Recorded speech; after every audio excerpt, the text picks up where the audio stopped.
Hello everyone, welcome to my channel. तो आगे बढ़ने से पहले मेरी आप सभी से एक हम्बल रिक्वेस्ट है कि अगर आप चैनल पर नए हो तो प्लीज़ चैनल को सब्सक्राइब कर दीजिए। और वीडियोस पे फ्रेंड्स लाइक्स बहुत कम आ रहे हैं तो प्लीज़ लाइक भी कर दीजिए।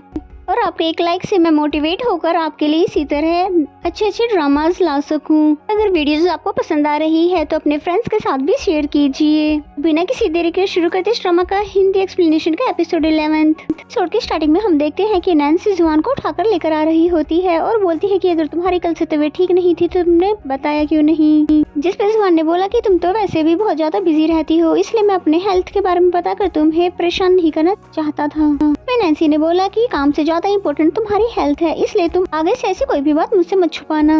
और फिर उसका टेम्परेचर चेक करने लग जाती है, जिस पे उसने अपने पावर का यूज करके बहुत ही हाई फीवर दिखा दिया।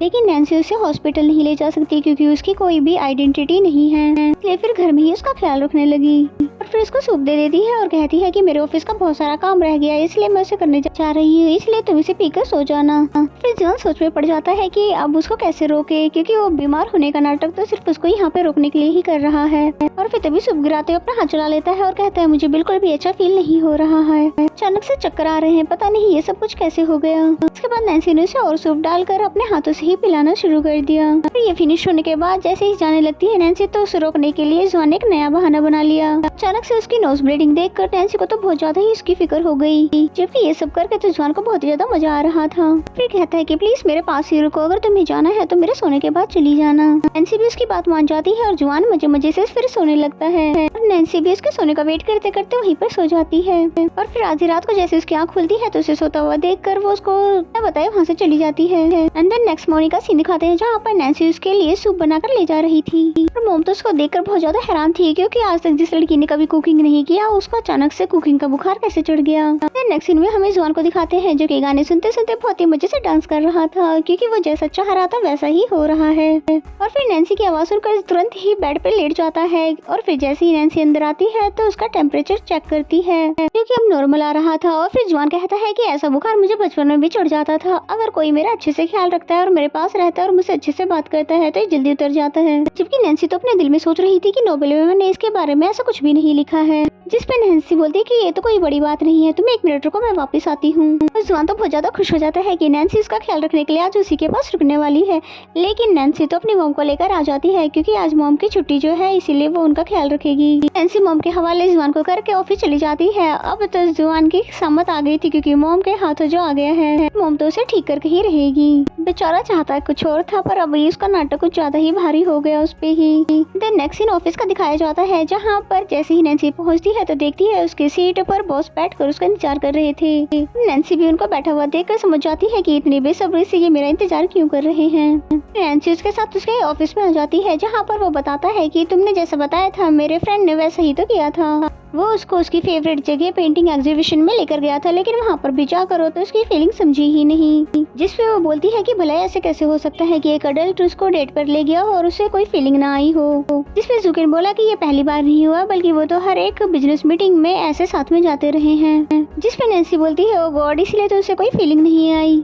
बिजनेस और रिलेशनशिप दोनों अलग चीजें हैं, और आगे से ध्यान रखना कि अगर आपका दोस्त उन्हें कहीं पर ले जाए तो बिजनेस से वो रिलेटेड ना हो। जुकिन भी इसके पॉइंट को समझ गया। एंड देन नैन्सी जुआन से मैसेज करके उसके फीवर के बारे में पूछ रही थी, जबकि बेचारा जुआन तो मॉम के साथ बहुत ही ज्यादा मुश्किल में था। और फिर नैन्सी ने मॉम को कॉल लगाई, जो कि वो भी फोन नहीं उठाती है, और इन दोनों के ना उठाने की वजह से वो तो ज्यादा परेशान हो जाती है। और बेचारा जुआन जो कि आंटी से बचने के लिए वॉशरूम में आ जाता है हवा लेने के लिए, जबकि मॉम को तो बाहर लग रहा था कि शायद इसे कोई परेशानी है, बहुत देर हो गया बाहर नहीं आया है। फिर जाते हुए से कॉन्स्टिपेशन की दवाई पकड़ा देती है, ये कहते हुए कि तुम्हारे लिए यूजफुल होगी। देन नैन्सी को दिखाते हैं जो कि बहुत ज्यादा परेशान हो रही थी कि दोनों में से कोई भी मेरे फोन कॉल का कोई भी आंसर नहीं दे रहा, आखिर हो क्या रहा है। और जैसे ही मीटिंग खत्म होती है तो भागते भागते जाने लगती है, और उसे देखकर तो उसके कलीग्स भी हैरान हो जाते हैं। और फिर जैसे घर पर आती है तो मॉम को वहाँ पर देखकर पूछती है कि आप यहाँ पर क्या कर रही हो, आपको तो जियम के पास होना चाहिए था। जिसपे मॉम ने बताया कि उसने काफी जल्दी रिकवर कर लिया है और वो अब ठीक है, इसलिए मैं अब सूप बना रही हूँ उसके लिए। फिर नैन्सी उसके लिए सूप लेकर आती है और बोलती है कि देखा मेरी मॉम कितनी अच्छी केयरटेकर है, देखा ना तुम कितनी जल्दी ठीक हो गए। अच्छा हुआ कि तुम ठीक हो गए, अब मुझे तुम्हारी टेंशन नहीं होगी, मैं आराम से अपना काम कर सकती हूँ। ये कहकर नैन्सी वहाँ से चली जाती है और जुआन सोच रहा होता है ये ट्रिक तो मेरी फेल हो गई, इसलिए मुझे कोई नई ट्रिक सोचनी होगी। एंड देन नेक्स्ट सीन में हमें नैन्सी को दिखाते हैं जो कि कंपटीशन के लिए कुछ अच्छा लिखना चाह रही थी, लेकिन उसे समझ ही नहीं आ रहा तो क्या लिखना चाहिए। तभी अचानक से लाइट भी चली जाती है, जिसके बाद मॉम के साथ वो मीटर देखने के लिए जाती है। वहाँ अचानक से जुआन ने आकर उन्हें डरा दिया। फिर कहता है मेरे घर पे तो लाइट है और इस समय पे तो इलेक्ट्रिशियन का मिलना भी मुश्किल है, इसलिए क्यों ना आप मेरे घर पर ही रुक जाएं। और वैसे भी ये घर तो आप लोगों का ही है। नैन्सी तो नहीं जाना चाहती थी, लेकिन जब मॉम मान गई तो उसे भी फिर जाना पड़ा। देन मॉम टेडी बियर को देखते हुए बोलती है कि ये तुम्हें कहाँ से ज्यूम की तरह लगा, तो कितना ज्यादा हैंडसम और क्यूट है, और तुम्हें ये कहाँ से उसकी तरह लगा, इसलिए तुमने यहाँ पर साबित कर ही दिया कि तुम मेरी बायोलॉजिकल डॉटर नहीं हो। फिर नैन्सी टेडी बियर को हक करते हुए रोने लग जाती है कि आपने भला ऐसे कैसे बोल दिया।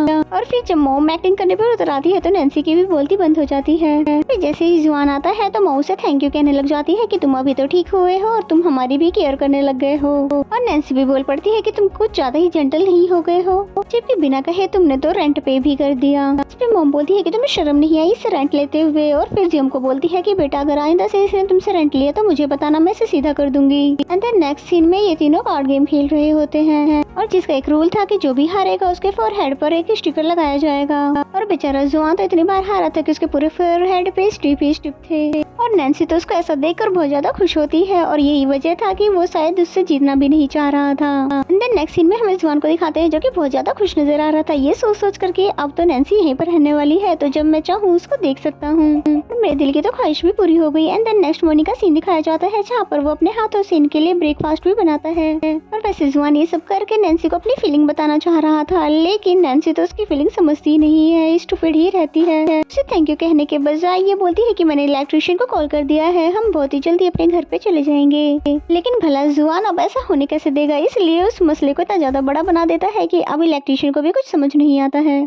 और अब तो उन्हें ना चाहते भी उसके घर पर रुकना पड़ेगा क्योंकि जुआन जो ऐसा चाहता है। इसके बाद नैन्सी अपनी मॉम के साथ मूवी देखने जाने वाली थी, लेकिन जुआन ने तो उन्हें पहले ही मूवी दिखा दी थी। और इतना ही नहीं बल्कि उसने सीसी और उसके बॉयफ्रेंड को भी टिकट दिला दिया था ताकि वो अकेले जाकर नैन्सी के साथ मूवी एंजॉय कर सके। नेक्स्ट सीन हमें मूवी थिएटर का दिखाया जाता है जहाँ पर जुआन ने पॉपकॉर्न के साथ सिंगल ड्रिंक लिया था ताकि सिचुएशन को थोड़ा रोमांटिक बनाया जा सके। नैन्सी को कहता है ये तो डिस्काउंट पे मिला है इसलिए मैंने लिया है। नैन्सी जिस पे उसको चेंज तो नहीं करवाती पर एक एक्स्ट्रा स्ट्रॉ जरूर ले लेती है। फिर मूवी देखते हुए नैन्सी का तो पूरा फोकस मूवी पे था, जबकि जुआन तो सिर्फ उसी को देख रहा था और वो भी उसका अटेंशन पाना चाहता था। बेचारा तो बोर ही होता रहा, कभी नैन्सी को मूवी में देखते हुए हंसते हुए या फिर कभी रोते हुए। और फिर मूवी खत्म होने के बाद वो पोस्टर को देखते हुए सोचने लग जाता है ये लड़का मुझसे ज्यादा हैंडसम तो नहीं है, नैन्सी ने मुझ पे ध्यान ही नहीं दिया।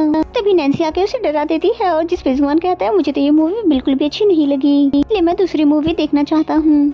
इसलिए इस बार वो ऐसी मूवी ढूंढना चाहता है जिसमें नैन्सी को बिल्कुल भी इंटरेस्ट ना हो और उसका सारा ध्यान मुझ पर ही हो। फाइनली उसने एक कार्टून मूवी सिलेक्ट की और बच्चों के साथ बैठकर उन्हें देखने लगे। नैन्सी तो इस मूवी को देखकर बहुत ज्यादा बोर हो जाती है और बैठे बैठे ही वहीं पर सो जाती है और इस बार भी जुआन का प्लान फेल हो जाता है। लेकिन नैन्सी ने सोते हुए जुआन के शोल्डर पर अपना सर रख दिया जो कि उसको बहुत ज्यादा रोमांटिक लगा।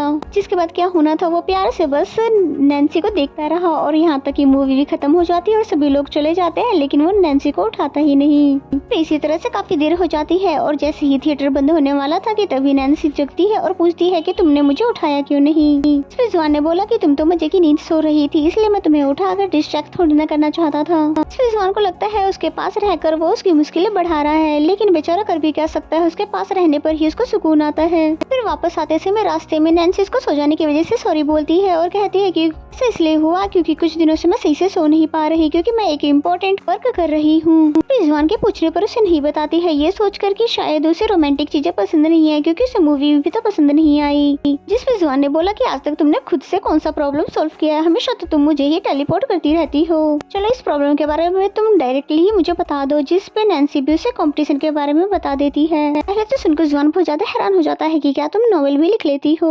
फिर बाद में उसे आइडिया देने लग जाता है कि तुम हमारी ओरिजिनल स्टोरी क्यों नहीं लिख देती। नैन्सी को भी उसका ये आइडिया अच्छा लगता है क्योंकि जो कुछ भी अभी तक उन दोनों के बीच में हुआ है वो सब तो अच्छा ही था, उस पे भी नॉवेल लिखा जा सकता है। जबकि जुआन तो ये सोचकर खुश हो रहा था कि मेरे बारे में नॉवेल लिखते समय इसे मेरी फीलिंग के बारे में कुछ न कुछ तो पता चल ही जाएगा। फिर इसी सीन के साथ ये एपिसोड यहीं पे खत्म हो जाता है। तो मेरा एक्सप्लेनेशन अगर आपको अच्छा लगता है तो वीडियो को लाइक करें और चैनल पर नए हैं तो चैनल को सब्सक्राइब कर लें। तो मिलते हैं नेक्स्ट एपिसोड में, तब तक के लिए बाय बाय।